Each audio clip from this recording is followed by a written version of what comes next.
बिस्मिल्लाहिर्रहमानिर्रहीम, अस्सलाम वालेकुम। आज की वीडियो में हम डिस्कस करेंगे व्हाट इज़ एग्ज़ाम एंजाइटी। बहुत सारे स्टूडेंट्स एग्ज़ाम एंजाइटी का शिकार होते हैं और वो रिपोर्ट करते हैं कि ड्यूरिंग एग्ज़ाम या shortly before exam they are feeling some type of nervousness, uneasiness, और ये नर्वसनेस और अनईजीनेस जो होती है ये उनकी परफॉर्मेंस पे इफ़ेक्ट डाल रही होती है। अच्छा, अगर देखा जाए जनरली अगर देखा जाए तो ये नर्वसनेस या टेंशन की फीलिंग्स जो होती हैं ये दो तरह से इफ़ेक्ट डालती है हमारे बिहेवियर पे। एक होता है पॉजिटिव इफ़ेक्ट। जब तक ये नर्वसनेस या ये टेंशन नहीं होती तो तब तक हम एग्ज़ाम के लिए प्रिपरेशन स्टार्ट नहीं करते। ये टेंशन हमें मोटिवेट करती है कि हम अपने एग्ज़ाम के को प्रॉपरली प्रिपेयर कर लें, उसके लिए प्रॉपर जो हमारा होमवर्क है वो हम कर लें। अच्छा, सम टाइम्स ये टेंशन इतनी एक्सीड हो जाती है, इतनी ज़्यादा हो जाती है कि ये टाइम के साथ साथ इंक्रीज़ होती जाती है, और ये अनईज़ी फीलिंग्स जो हैं ये हमारी परफॉर्मेंस को इन्हेंस करने के बजाय हमारी परफॉर्मेंस को डिक्रीज़ करना स्टार्ट कर लेती है। अब जहाँ पे ये डिक्रीज़ करना स्टार्ट करती है परफॉर्मेंस को या नेगेटिव इफ़ेक्ट लेके आती है, वो थोड़ा प्रॉब्लमेटिक होता है।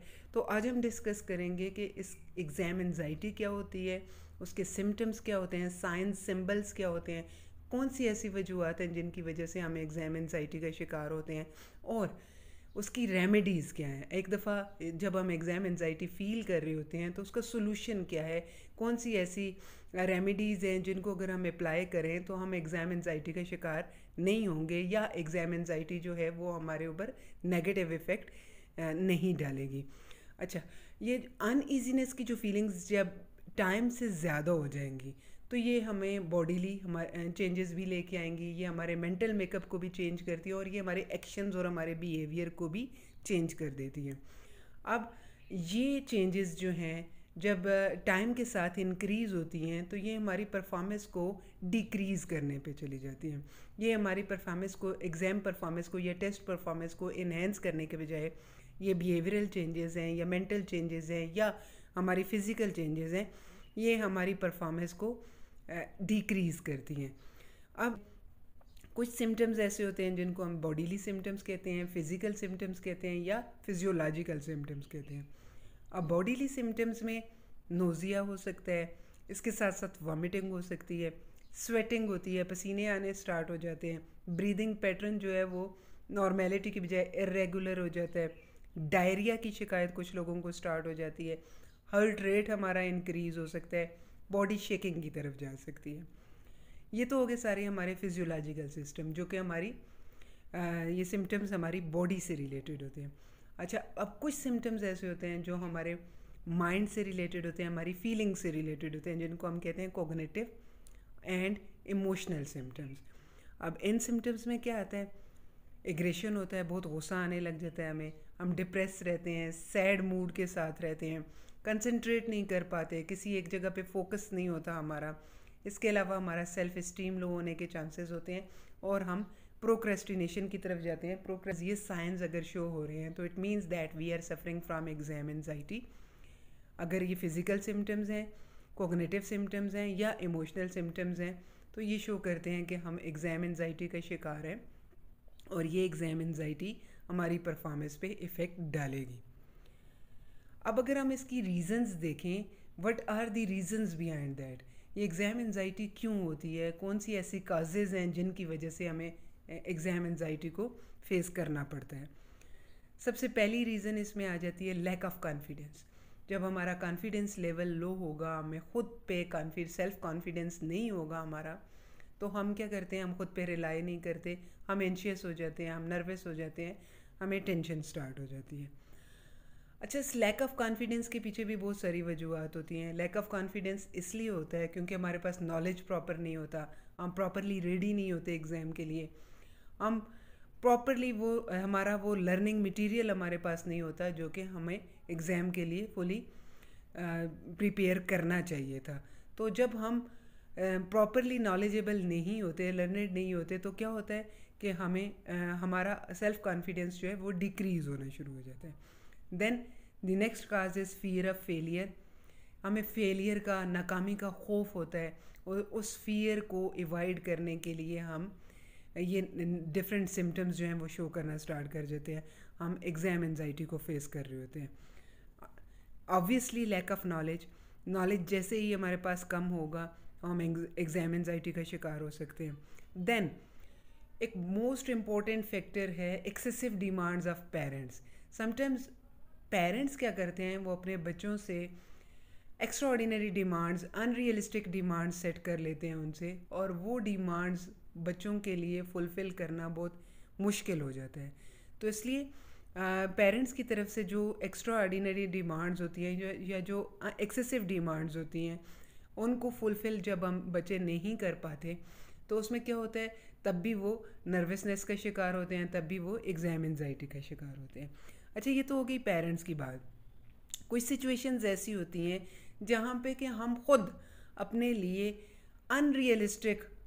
Unrealistically high standards, high goals, high aims set कर लेते हैं जो कि रियलिटी बेस्ड नहीं होते। एक्चुअली इन रियलिटी हम उन गोल्स को, उन एम्स को फुलफ़िल नहीं कर पा रहे होते मल्टीपल रीजंस की वजह से। या तो हमारा कोग्निटिव मेकअप वैसा नहीं है, या हमारा स्टडी टाइम उतना नहीं था, या हमारे पास रिसोर्सेज उतने नहीं थे, और हम अपने लिए रियलिटी बेस्ड गोल की बजाय अनरियलिस्टिक गोल सेट कर लेते हैं। एक बहुत हाई टारगेट अपना रख लेते हैं, हाई गोल रख लेते हैं, और उसको प्रॉपर टाइम नहीं दे पाते उसको फुलफ़िल करने के लिए।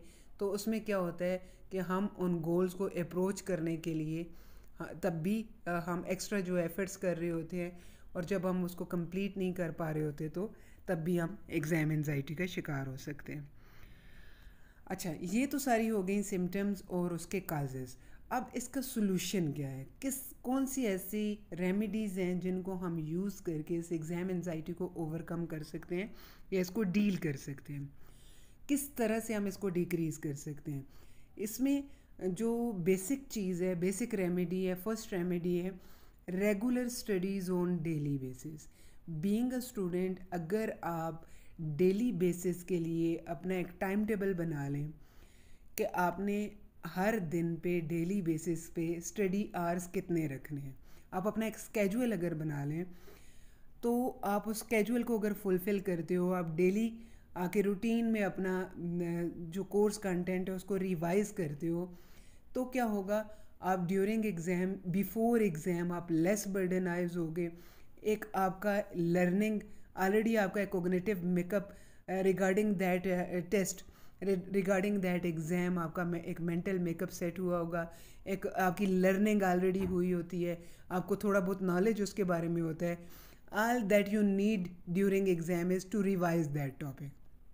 आपको ड्यूरिंग एग्ज़ाम, बिफोर एग्ज़ाम उसको क्या होता है, रिवीजन रिक्वायर्ड होती है, या कुछ पॉइंट्स आपने ऐड करने होते हैं, बाकी आप डेली बेसिस पे उसकी लर्निंग कर चुके होते हैं। तो अगर आप डेली बेसिस पे from the day one, from very first day of your class, अगर आप एजुकेशनल सिस्टम में जाते हो, आप अपने पहले दिन से अपना एक टाइम टेबल बना लेते हो, अपना एक स्केजुअल बना लेते हो, अपनी स्टडी का रेगुलर स्टडी करते हो, डेली बेसिस पे होमवर्क टास्क जो आप अपने लिए खुद से सेट करके और उसको कंप्लीट भी करते हो, रेगुलर रहते हो अपनी स्टडी में, अपने होमवर्क टास्क में, तो आपके पास आपको एग्ज़ाम एंजाइटी फेस करने के चांसेस बहुत कम हो जाते हैं। Then you can take help from your seniors or your teachers on time. ठीक है, अब ये हेल्प जो होती है ये ड्यूरिंग एग्ज़ाम नहीं होती, ये टाइमली हेल्प होती है। आप अपने सीनियर से हेल्प ले सकते हो कि आप किस तरह से अपना टाइम टेबल, अपना एक स्केजुअल बना सकते हो, या आप उनसे गाइडलाइंस ले सकते हो। लेकिन ये टाइमली गाइडलाइंस होगी, बिफोर एग्ज़ाम होगा। ये ऐसा नहीं होगा कि आप जब ड्यूरिंग एग्ज़ाम हो या शॉर्टली बिफोर एग्ज़ाम हो तो उस वक्त क्या होगा, फिर आपको टेंशन ज़्यादा होगी, काम आपका ज़्यादा होगा, बर्डनाइज ज़्यादा होगे, टाइम आपके पास लेस होगा, तो ऑटोमेटिकली आप एग्ज़ाम एंजाइटी का शिकार होगे।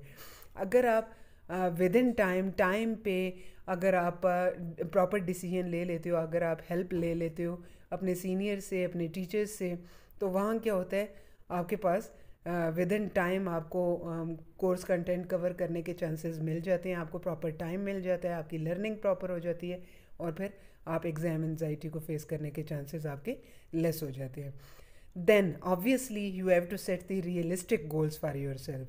कभी भी अनरियलिस्टिक गोल कभी भी अपने लिए सेट मत करें।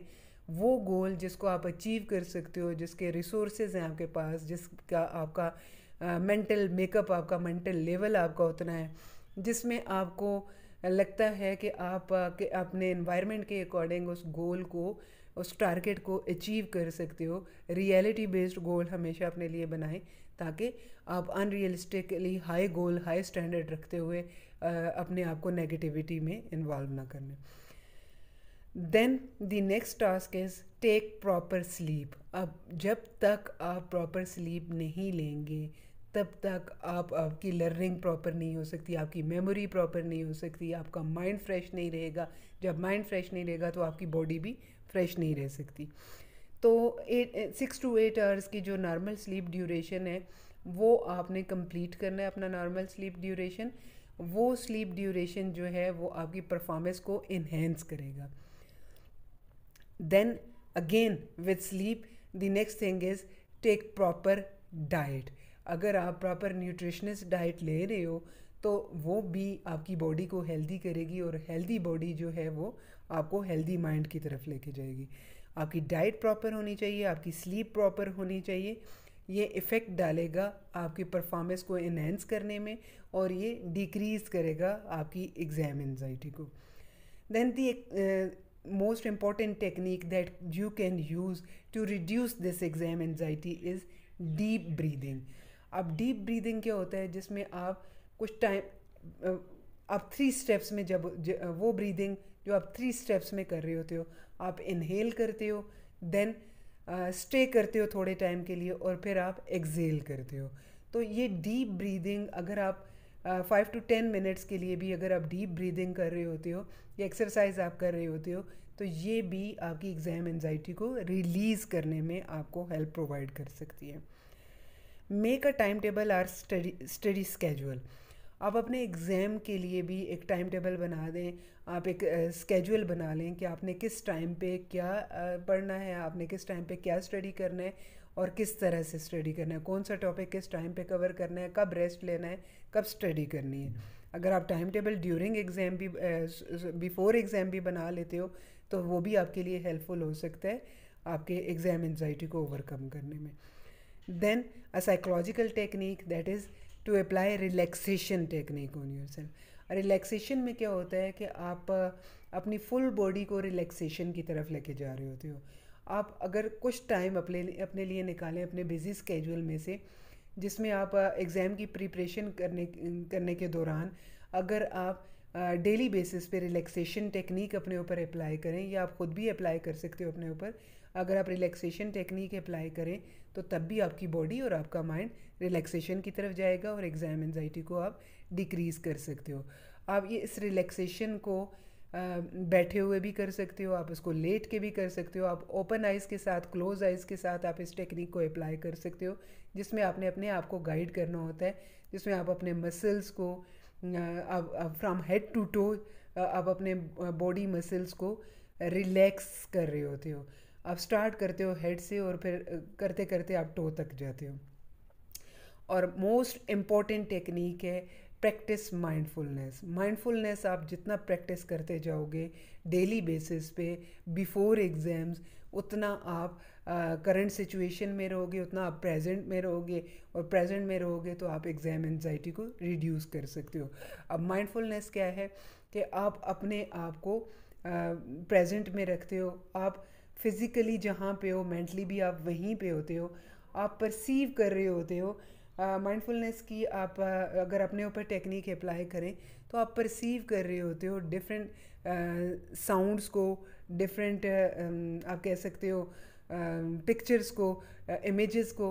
आप जहाँ पे फिज़िकली हो वहाँ सराउंडिंग्स में आप परसीव कर रहे होते हो कि करंटली मेरे सराउंडिंग में कितने साउंड्स में परसीव कर सकता हूँ, कितने इमेजेस में परसीव कर सकता हूँ, कितनी स्मेल्स और ऑर्डर्स को आप परसीव कर सकते हैं। टच, अब यूजिंग योर 5 सेंस ऑर्गन्स आप कितनी चीज़ों को परसीव कर रहे हो, कितनी चीज़ों को डिटेक्ट कर रहे हो।